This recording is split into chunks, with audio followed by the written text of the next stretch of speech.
राजस्थान में अब भजनलाल शर्मा की सरकार गिराने निकले किरोड़ी लाल मीणा। गाड़ी और बंगला छीनने के बाद में कांग्रेस के साथ में जा सकते हैं अब मीणा। जी हाँ, नमस्कार। हमारे इस खास प्रोग्राम में आपका बहुत बहुत स्वागत है। और इस प्रोग्राम में हम चर्चा कर रहे हैं राजस्थान की राजनीति के बारे में, क्योंकि राजस्थान की राजनीति में काफी दिनों से चर्चा तेज है और मुख्य केंद्र बिंदु कौन बना हुआ है? किरोड़ी लाल मीणा। जी हाँ, ये वही किरोड़ी लाल मीणा है जो अपनी ही सरकार पर पहले फोन टैपिंग के आरोप लगाते हैं, अपना इस्तीफा सौंप देते हैं, लेकिन उनके ना तो इस्तीफे को स्वीकार किया जाता है और ना ही फोन टैपिंग के आरोपों पर कोई सही से जवाब दिया जाता है।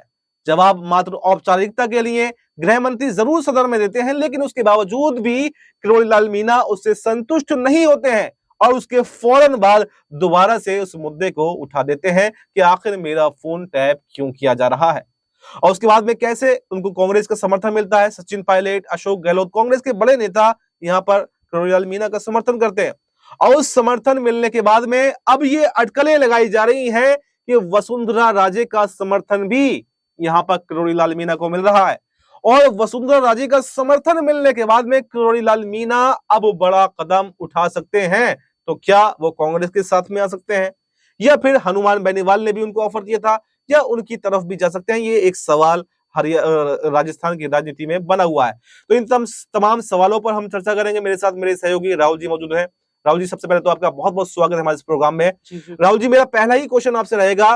देखिए, किरोड़ी लाल मीणा जो इस समय चर्चाओं का विषय बने हुए हैं, अपनी सरकार को घेरे हुए हैं, जब से भजनलाल शर्मा मुख्यमंत्री बने हैं तो एक दिन भी उन्होंने सही से भजनलाल शर्मा को जीने नहीं दिया है। अपनी सरकार के खिलाफ कोई ना कोई मुद्दा लगातार छेड़ते रहते हैं, लेकिन ना तो उनको पार्टी से बाहर निकाला जा रहा है और उनको सिर्फ डराने धमकाने का काम यहाँ पर बीजेपी कर रही है। तो क्या आपको लगता है कि यहाँ पर किरोड़ी लाल मीणा बीजेपी के डराने धमकाने से धमक जाएंगे, डर जाएंगे, या फिर जो बगावती तेवर, जो तल्ख तेवरों के लिए जाने जाते हैं, जो एक बार उन्होंने वसुंधरा राजे के साथ में भी किया था और बीजेपी को छोड़ दिया था, तो क्या उसी रास्ते पर अब दोबारा से किरोड़ी लाल मीणा चल चुके हैं? जी देखिए अब्बास भाई, जिस तरीके से भारतीय जनता पार्टी के अंदर किरोड़ी लाल मीणा जो अपनी ही सरकार के खिलाफ लगातार बगावती तेवर अपनाए हुए थे, और इन सब के बीच ये भी देखा जा रहा है कि अपनी ही सरकार पर फोन टैपिंग का आरोप लगाना किरोड़ी लाल मीणा को भारी भी पड़ गया, क्योंकि पार्टी की तरफ से उन्हें कारण बताओ नोटिस जारी किया जाता है, जिसके बाद में ये पूरा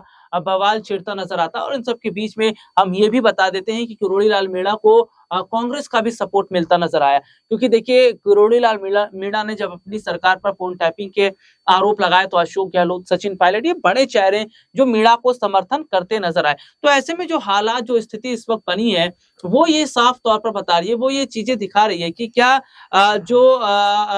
बात कर लेते हैं भारतीय जनता पार्टी के अंदर जो बगावत है, और किरोड़ी लाल मीणा से देखिए उनका जो बंगला है भी छीन लिया जाता है, गाड़ी छीन ली जाती है। इसका साफ मतलब यह है कि क्या बीजेपी उन्हें निकालने की तैयारी कर रही है? क्या बीजेपी चाहती है कि किरोड़ी लाल मीणा को बाहर का रास्ता दिखा दिया जाए, या खुद किरोड़ी लाल मीणा इस्तीफा देकर कांग्रेस की तरफ जाते नजर आएंगे? हालांकि इसमें कोई दो राय नहीं कि किरोड़ी लाल मीणा पार्टी के सीनियर लीडर हैं, और उनकी राजस्थान में भारतीय जनता पार्टी के अंदर विधायकों पर बड़ी पकड़ भी मानी जाती है। तो जिस तरीके के हालात इस वक्त हैं, वे ये बताए जा रहे हैं कि किरोड़ी लाल मीणा के साथ जो बीजेपी कर रही है, उसके बाद किरोड़ी लाल मीणा अपनी सरकार से काफी ज्यादा नाराज देखे जा रहे हैं। तो मेरा एक सवाल यहाँ पर यह रहेगा, क्या बीजेपी ने जो रातों रात बड़े बड़े फैसले लिए थे, जैसे भजनलाल शर्मा को रातों रात मुख्यमंत्री बनाया और मध्य प्रदेश में मोहन यादव को बनाया, दिल्ली में रेखा गुप्ता को बनाया, तो क्या जल्दबाजी के फैसले उस वजह से यहाँ पर राजस्थान के अंदर बीजेपी को नुकसान हो रहा है कि जल्दबाजी में जो फैसले लिए गए?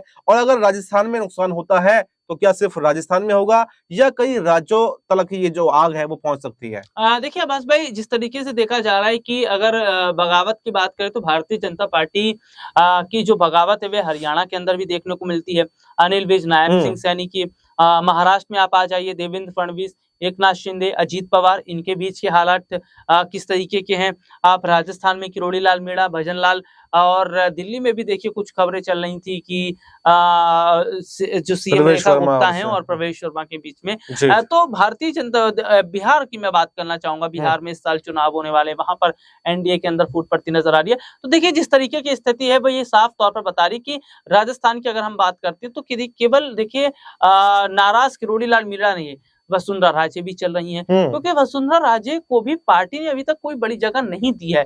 और जब उनके हाथ में सीएम भजनलाल शर्मा की पर्ची थमाई जाती है तो उसके बाद वे और ज्यादा नाराज होती नजर आती है। तो देखिए ये जो स्थिति, तो क्या जो बीजेपी के फैसले थे क्या वो भारी पड़ने वाले हैं? आप बिल्कुल देखिए भारी पड़ते ही नजर आ रहे हैं, क्योंकि ये पर्ची की सरकार ज्यादा समय तक नहीं चल पाती है। और अगर आप नाम बदलने की राजनीति कर रहे हैं, अगर आप बुलडोजर चलाने की राजनीति कर रहे हैं, तो इससे विकास नहीं होगा, इससे रोजगार नहीं मिलेगा, इससे शिक्षा का क्षेत्र बेहतर नहीं होगा। तो देखिए मुझे ऐसा लग रहा है कि जो मौजूदा समय के हालात हैं वे ये हैं कि भारतीय जनता पार्टी एक ही कार्ड खेल रही है, वह है धर्म का कार्ड। इन दिनों आप देख लीजिए औरंगजेब का मुद्दा कितना ज्यादा चर्चाओं में उठता नजर आया, जबकि भारत की शेयर मार्केट पिछले 5-6 महीनों से काफी ज्यादा कमजोर नजर आई है। प्रधानमंत्री नरेंद्र मोदी जो है वे गुजरात के गिर जंगल में सैर सपाटा करते नजर आते हैं। तो ये तमाम चीजें बताती है कि देश की हालत क्या है, आज बात क्या कर रही है सरकार। और देखिए राजस्थान की अगर हम यहाँ पर बात कर रहे हैं तो राजस्थान में ये हमें समझना पड़ेगा कि क्या भजनलाल शर्मा काम नहीं कर पा रहे,